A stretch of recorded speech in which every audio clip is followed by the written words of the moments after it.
ආයුබෝවන් නිරෝගී දිව්‍ය ප්‍රාර්ථනා කරනවා නොඩයිට් YouTube channel එකත් එක්ක එකතු වෙලා ඉන්න ඔබ සියලු දෙනාට. ආහාරවලද නව අගයක් එකතු වීමත් එක්ක නව සොයා ගැනීම සිදු වෙනවා. ඔන්න ඔය වගේ තත්ත්වයක් ඇති වුණාට පස්සේ මෙන්න මේ ආහාර සමාජයේ ජනප්‍රිය තත්ත්වයට පත් වෙනවා. ඔන්න ඔය විදිහට ජනප්‍රිය වුණ ආහාරයක් තමයි උළුහල් වතුර. ඉතින් උළුහල් වතුර හැමෝටම හොඳයිද සහ මේක බොන්න හොඳ නැති පිරිසක් ඉන්නවද?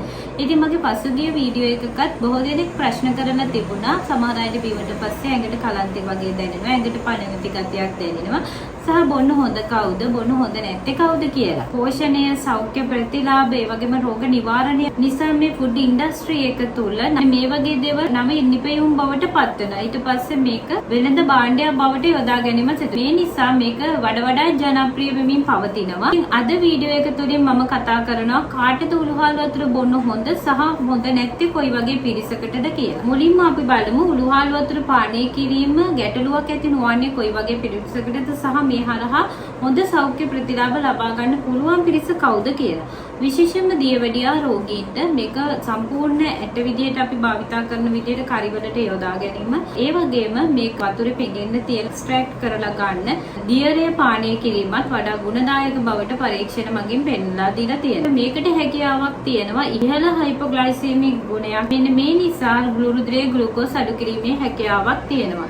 සහ ඇන්ටි හයිපර්ග්ලයිසීමියා ගුණයක් පවතිනවා. ඒ කියන්නේ රුධිරයේ ග්ලූකෝස් මට්ටම ඉහළ යාම වළක්වා ගැනීමට මේකෙන් හැකියාවක් තියෙනවා. විශේෂයෙන්ම දියවැඩියාව සහ අතිබර කියන තත්ත්ව දෙකම තියෙන කෙනෙකුට උළුහල් දියර පානය කිරීම වඩාත් ප්‍රතිඵලදායක බවට පෙන්වලා දීලා තියෙනවා. ඔන්න ඔය අතරේදී කෑමෙන් පස්සේ රුධිරයේ සීනි මට්ටම වැඩිවීම දියවැඩියා රෝගීන්ට තියෙන බරපතල ගැටලුකාරී තත්ත්වයක් සහ පාලනය කිරීමට ඉතා අපහසු තත්ත්වයක්.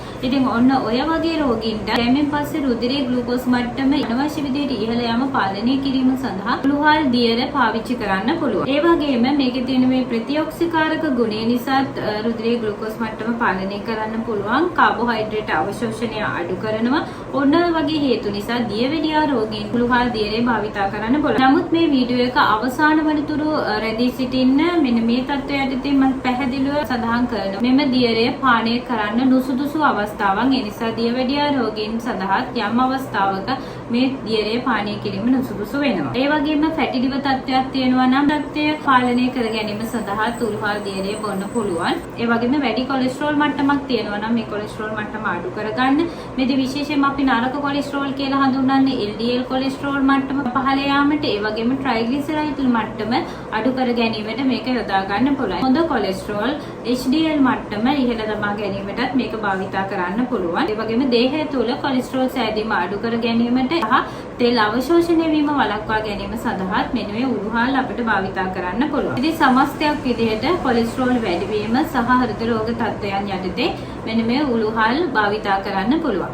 ඊළඟට පිළිකා මර්ධනය කිරීමේ හැකියාවක් පවතිනවා. මේ නිසා විශේෂයෙන්ම ගුද මාර්ගය ආශ්‍රිත පවතින පිළිකා තත්ත්වයන් වළක්වා ගැනීම සඳහා මේක භාවිතා කරන්න පුළුවන්. මෙතනදී කෙඳි ඒ වගේම ප්‍රතිඔක්සිකාරක ගුණය මේ බලපානවා. මෙන්න මේ කෙඳි නිසා ගුද මාර්ගයේදී පැසීමට ලක් වෙලා කොලොන් එක කොටසේදී බියුටිරේට් කියන සංඝටකය ඇති වෙනවා. මේක ප්‍රබල ප්‍රතිපිළිකා කාරකයක්. ඉතින් ඒ හරහා ගුද මාර්ගය තුළ ඇති වෙන පිළිකා තත්ත්වයන් වළක්වා ගැනීම සඳහා අපිට මෙන්න මේ උළුහල් දියරේ භාවිතා කරන්න පුළුවන්. ඒ වගේම උළුහල් වල තියෙන මේ මියුසිනේස් ගුණය ඉහළ ප්‍රතිඔක්සිකාරක හැකියාවක් තියෙනවා.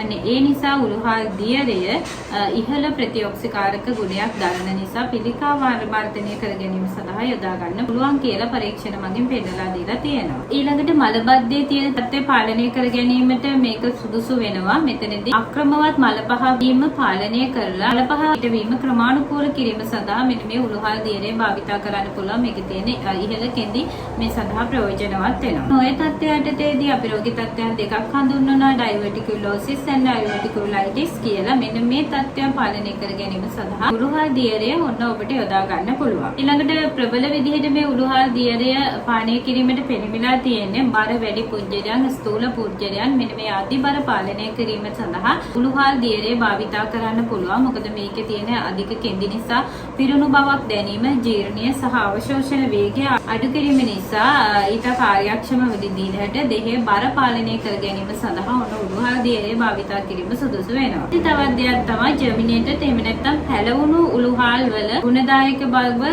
ඉහළ අගයක් පවතිනවා. ඉතින් ඔය තත්ත්වය යටතේදීත් අපිට උළුහල් භාවිත කරන්න පුළුවන්. ඊළඟට මව්කිරි නිපදවීම සඳහා උළුහල් දායක වෙනවා. ඉතින් මෙන්න මේ තත්ත්වය යටතේදී කිරි නිෂ්පාදනය වැඩි කර ගැනීම සඳහා කිරි දෙන මව්වරුන් සඳහා උළුහල් භාවිත කරන්න හැකියාවක් තියෙනවා. මේ විදිහට හර්බල් ටී එකක් විදිහට මෙන්න මේ මව්වරුන්ට භාවිත කරන්න පුළුවන්. ඊළඟට අස්ථි සහ මාංශ පේශී ක්‍රියාකාරීත්වය ඉහළ දමා ගැනීමට හෝමෝන අසමතුලිතතාවයට පත් වෙලා තියෙන පුද්ගලයෙකුගේ හෝමෝන සමතුලිත මට්ටමට පවත් කර ගැනීම සඳහා උළුහල් දියරේ භාවිත කරන්න පුළුවන්. ඒ වගේම සසන අපහසුතා මගහරවා ගැනීමට හෘද රෝගවලට උළුහල් දියරේ භාවිත කරන්න පුළුවන්. නමුත් හොඳින් මතක තියාබා ගන්න පමණ ගුණදායක වුණත් පමණ ඉක්මවා භාවිත කිරීමට ඔබට අහිතකර විදිහට බලපාන්න පුළුවන්. ඒ නිසා වැඩිපුර පානය කිරීම අහිතකරයි. මේ නිසා ජීර්ණ අපහසුතා ඇති වෙන්න පුළුවන්. ඩයරියා, බඩ පුරවා දැමීම, වමනය ඇතිවීම, ඒ වගේම ඊතර වාතය පිටවීම මෙන්න මේ තත්ත්වයන් ඇති වෙන්න පුළුවන්. ඒ වගේම මෙන්න මේ උළුහල් දියරේ මංකිවා දියවැඩියා රෝගීන් සඳහා සුදුසුයි කියලා. ඒ මගින් රුධිරයේ ග්ලූකෝස් මට්ටම පහළ හෙලනවා. නමුත් මේ හරහා සීනි මට්ටම අඩු වීම නිසා සමහර පුද්ගලයන්ට හයිපෝග්ලයිසීමියා තත්ත්වයන් ඇති වෙන්න පුළුවන්. එම නිසා විශේෂයෙන්ම මතක තියාගන්න දියවැඩියා රෝගීන්ට බෙහෙත් භාවිත කරනකොට උළුහල් දියරේ පානය කරනවා නම් ඔබ වඩා සැලකිලිමත් වෙන්න ඕන. මොකද උළුහල් දියරේ සහ මේ බෙහෙත් ක්‍රියාත්මක වෙලා ඔබගේ රුධිරයේ ග්ලූකෝස් මට්ටම අනවශ්‍ය විදිහට පහළ හැරීම නිසා හයිපෝග්ලයිසීමියා තත්ත්වයන්ට ඇති වෙන්න පුළුවන්. ඒ නිසා ඊටම සැලකිලිමත්ව මෙම උළුහල් දියරේ පානය කරන්න ඕන. දියවැඩියා සඳහා බෙහෙත් ලබා ගන්න පුජ්‍යලයන් ඒ වගේම අනිකුත් පුජ්‍යලයන්ොත් අනවශ්‍ය විදිහට අහිතකර විදිහට වැඩිපුර උළුහල් දියරේ භාවිත කරන්න එපා. මේ නිසා ඔබගේ රුධිරයේ සීනිය අනවශ්‍ය විදිහට පහළ යාමට අවදානම් තත්ත්වයක් පවතින නිසා.